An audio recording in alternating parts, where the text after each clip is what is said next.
Bonjour à toutes et à tous, et bienvenue sur Version améliorée, une chaîne dédiée au partage de connaissances approfondies sur le développement personnel holistique à travers la puissance des livres, la magie de la musique et le voyage sacré vers la paix intérieure. Nous sommes honorés de vous accompagner aujourd'hui dans l'exploration d'un sujet qui touche au cœur même de notre existence, la quête d'un amour véritable et durable. Nous avons presque tous grandi avec la conviction qu'un amour pérenne nécessite l'effort conjoint des deux partenaires pour grandir ensemble. Beaucoup d'entre vous ont partagé avec nous, ici sur Version améliorée, ce sentiment de regret. Si seulement nous avions tous les deux écouté ces conseils, lu ce livre et changé au même rythme, peut-être que notre relation n'aurait pas pris fin. Nous avons tendance à percevoir les relations comme une affaire strictement bilatérale, une responsabilité partagée à parts égales. Pourtant, en réalité, de nombreuses personnes se retrouvent dans une impasse douloureuse lorsqu'elles réalisent que, malgré tous leurs efforts pour s'améliorer, leur changement personnel ne semble produire que 50% du résultat escompté. Chaque individu possède son propre rythme, ses propres besoins et son propre calendrier de croissance. Vous pouvez désirer ardemment que votre partenaire soit en parfaite synchronisation avec vous, mais la distance persiste. Souvent, l'un se sacrifie pendant que l'autre prend le dessus, ce qui mène à des disputes incessantes et à un épuisement émotionnel. Dans l'ouvrage que je souhaite vous présenter aujourd'hui, l'auteur et psychologue Christopher Moon propose une perspective révolutionnaire. Il affirme qu'une relation intime est, par essence, votre propre histoire personnelle. Si vous croyez toujours que l'amour exige que deux personnes portent le fardeau de manière égale pour survivre, c'est peut-être que vous n'avez pas encore pleinement saisi la leçon profonde que le destin vous a réservée à travers cette rencontre. Le message de Moon fusionne psychologie moderne et philosophie bouddhiste pour nous rappeler une vérité déconcertante. Dehors, il n'y a personne d'autre, il n'y a que vous. L'auteur soutient que vos propres efforts de transformation intérieure sont en réalité suffisants pour améliorer votre vie amoureuse et votre mariage. Je traduirais volontiers le titre de ce livre par « Les relations intimes, un pont vers l'âme ». Christopher Moon est convaincu que votre partenaire de vie n'apparaît pas par hasard. Il est là pour vous aider à vous comprendre vous-même, à guérir vos blessures cachées et à toucher la version la plus authentique de votre être.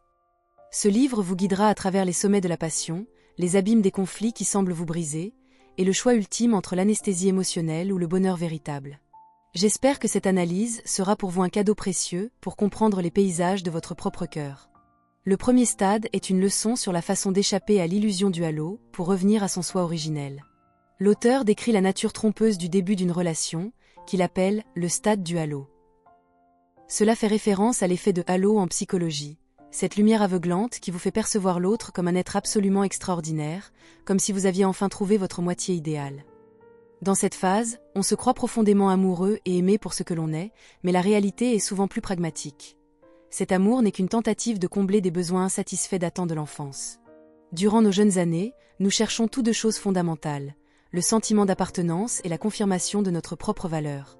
Si un enfant ne reçoit pas cela de ses parents, il passera sa vie d'adulte à chercher un partenaire capable de lui offrir ce ressenti manquant. Paradoxalement, pour attirer l'autre, nous essayons souvent de simuler ses qualités. Par exemple, si quelqu'un se sent insécure, il s'efforcera de paraître incroyablement confiant, pensant qu'une personne attirante ne pourrait pas aimer quelqu'un de fragile. On construit ainsi une façade. Dans ce processus, quand l'autre vous traite bien, vous pensez avoir trouvé l'amour. Mais n'oubliez pas que l'autre personne est également en quête de comblement pour ses propres besoins. Elle porte des masques similaires. Par conséquent, lors de la phase de séduction, on n'est pas amoureux d'une âme, mais d'un échange d'illusions destinées à apaiser des nostalgies non guéries du passé. Lorsque ce masque tombe inévitablement sous le poids du quotidien, les attentes commencent à surgir, et vous commencez à vouloir changer l'autre. Le livre nous enseigne que les attentes sont la route directe vers l'enfer. Plus vous en avez, plus vous finirez par croire que vous manquez d'amour, car vous vous focalisez sur ce que vous ne recevez pas. Cette croyance est ancrée dans notre subconscient depuis l'enfance, souvenir de réprimande, de contrôle ou de pression mentale. Ces expériences peuvent vous faire penser que vous n'avez pas reçu assez d'amour de vos parents, mais l'auteur suggère qu'il s'agit d'un malentendu. Réfléchissez, si vous êtes vous-même parent et qu'il vous arrive de ne pas comprendre vos enfants ou d'être sévère par peur pour leur avenir, est-ce que cela signifie que vous ne les aimez pas? Évidemment que non. Vous les aimez éperdument, mais vous êtes limité par votre propre histoire. Nous devons comprendre que tout le monde est parent pour la première fois. Comme le disait le maître zen Thich Nhat Hanh, les parents ne sont souvent que des enfants qui ont grandi tant bien que mal à travers les fissures de la vie. Ils ont peut-être souffert et n'ont jamais appris à exprimer leur tendresse, mais cela ne signifie pas que l'amour manquait. Aucun de nous ne manque d'amour, c'est ce que le Bouddha appelait notre abondance inhérente. Vous devez donc croire que vous portez déjà l'amour en vous et que vous n'avez pas besoin d'exiger que les autres répondent à vos attentes pour vous sentir entier. Mais comment lâcher ces attentes? N'oubliez pas que le lâcher-prise n'est pas qu'une affaire de logique, c'est un travail du cœur. L'outil principal est la gratitude, mais elle ne commence pas par votre conjoint. Elle commence par vos parents. Revivez les émotions de votre enfance. Peu importe la douleur infligée, essayez de comprendre, de pardonner et de respecter. Cessez de cultiver le ressentiment. Soyez reconnaissant pour le don de la vie et pour le lien spirituel qui vous permet d'être ici aujourd'hui. C'est seulement par cette gratitude fondamentale que vous pourrez rentrer chez vous, vers votre soi véritable. Comment savoir si vous avez vraiment lâché prise? L'auteur vous invite à observer votre relation actuelle. Si vous n'avez plus de pensées comme « Pourquoi m'a-t-il fait ça ?» ou « Si elle m'aimait, elle ferait ceci » et que vous sentez l'amour couler librement, alors vous avez réussi. Mais si vous vous sentez encore lourd, si vous pesez encore le pour et le contre et que les vieilles blessures piquent encore, c'est que le travail continue. L'amour véritable n'est pas un jeu pour remplir un vide, mais un voyage vers la plénitude que vous possédez déjà. Quand vous osez retirer le halo artificiel, vous rencontrez l'autre non plus à travers des façades, mais par l'authenticité de deux âmes éveillées. Vous devenez comme deux montagnes debout côte à côte. Nul besoin de s'appuyer l'un sur l'autre pour être grand, vous l'êtes déjà. C'est la rencontre dans l'état originel. Beaucoup ignorent cette leçon et passent au second stade, la désillusion. C'est là que la proximité fait éclater les conflits. On y voit souvent 4 comportements déviants. La lutte pour l'attention, la lutte pour le pouvoir, vouloir que l'autre obéisse, la mentalité vengeresse, vouloir blesser l'autre là où ça fait mal, et enfin l'auto-isolation, abandonner et s'enfermer dans un silence assourdissant. Pourquoi l'amour apporte-t-il de la souffrance? Ce que nous refusons de confronter en nous devient notre destin. Chaque dispute est un cri de détresse de l'enfant blessé en vous. Quand les actes du partenaire touchent vos cicatrices d'enfance, vous manquez de courage pour ouvrir votre cœur et choisissez de crier votre colère. La colère est une force magique qui anesthésie la douleur, mais vous trompe en créant une illusion de puissance. Comme l'enseignait le Bouddha, garder sa colère, c'est comme tenir un charbon ardent pour le jeter sur quelqu'un. C'est vous qui vous brûlez en premier.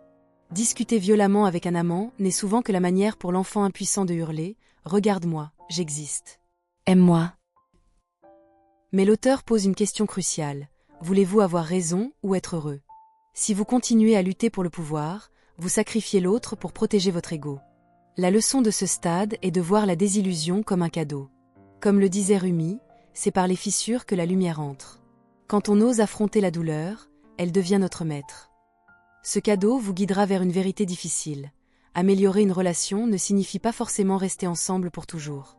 Un cœur heureux ne se mesure pas au temps passé, mais à la profondeur de la compréhension. Si vous réalisez que vous ne pouvez pas donner à l'autre ce dont il a besoin, se séparer dans l'amour peut être la plus belle façon d'honorer ce que vous avez vécu. S'accrocher par peur de la perte, c'est comme serrer du sable. Plus on serre, plus le bonheur file entre les doigts. Les enfants n'ont pas besoin de parents parfaits, ils ont besoin de parents courageux qui vivent leur vérité. Un enfant qui grandit dans une maison sans amour portera des blessures héritées. Donner son congé à une relation toxique n'est pas un échec, c'est le courage de réécrire son destin. Parfois, l'amour véritable, c'est oser dire adieu pour se donner mutuellement la chance de trouver un ciel assez vaste pour voler, grandir et terminer ses propres leçons de vie. Cela nous mène au stade de l'autoréflexion, affronter l'obscurité pour trouver la lumière intérieure. La croissance est un voyage des ténèbres vers la clarté. Si l'on accepte la désillusion, on peut entrer dans cette phase.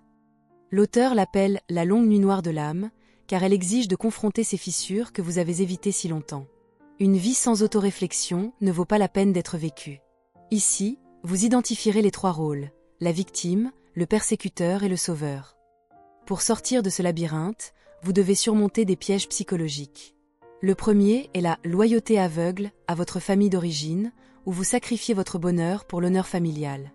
Le deuxième est la mentalité utilitaire, où vous ne donnez que pour recevoir. Le troisième est la dépendance, la croyance que vous ne pouvez vivre sans l'autre. Le quatrième est la projection, où vous détestez chez l'autre ce que vous n'acceptez pas chez vous.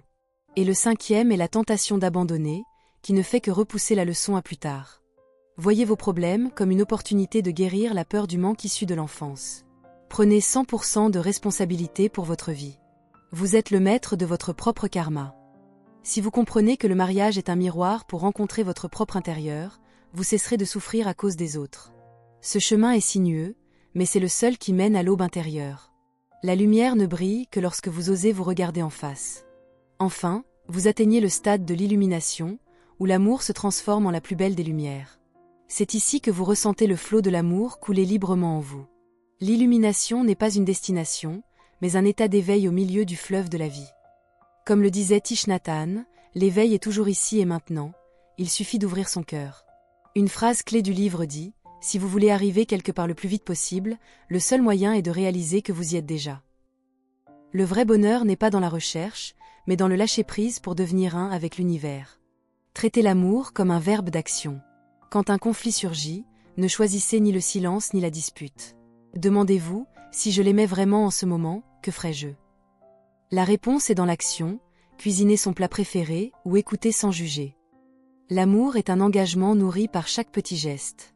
Adoptez l'art du laisser-être. Ce n'est pas de l'indifférence, mais une confiance absolue dans les lois de la vie. Laissez l'anxiété apparaître et observez-la calmement. En abandonnant la résistance, vous harmonisez votre âme avec l'univers. Quand nous cessons d'exiger que l'autre soit d'une certaine façon, l'espace entre nous se remplit de l'énergie la plus pure. L'éveil, ce sont ces moments où vous touchez soudainement votre propre âme. Quand vous osez aimer de tout votre cœur, les défis se transforment en magie. L'amour n'a pas besoin d'elle, il est déjà le ciel lui-même.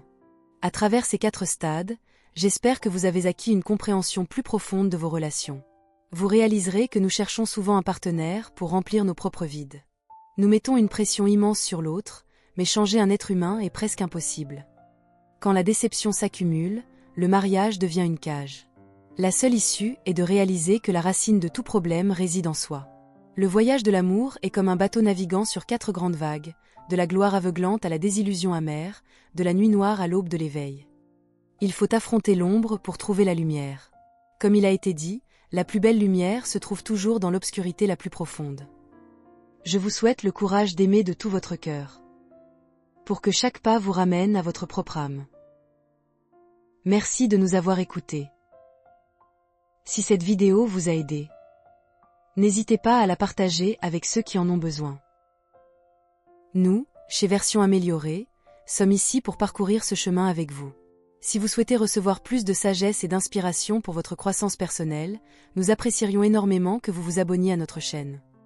En cliquant sur le bouton d'abonnement et en activant la cloche de notification, vous rejoindrez notre communauté et ne manquerez aucune de nos analyses hebdomadaires de livres qui peuvent réellement transformer votre vie. N'hésitez pas à laisser un commentaire ci-dessous pour partager vos expériences ou vos réflexions sur les 4 stades de l'amour. Nous adorons vous lire et apprendre de vos histoires. Mettez un pouce bleu si vous avez aimé, et rappelez-vous, la relation la plus importante que vous aurez jamais est celle avec vous-même. Prenez soin de vous, et à bientôt pour la prochaine vidéo. Que le meilleur vous accompagne.